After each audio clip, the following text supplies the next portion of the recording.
Достар, әр адамның ішінде өте үлкен потенциал болады. Бірақ көп адамдар өзінің ішінде қаншалықты үлкен потенциал жатқанын өздері де білмей жатады.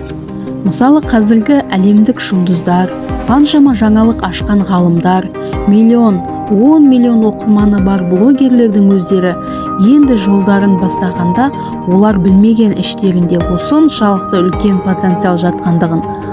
Адам ол потенциалды әрекет ету, қателік жасау, ол қатеден сабақ алу, берілмеу, қайтадан істеу әрекет арқылы ғана аша алады.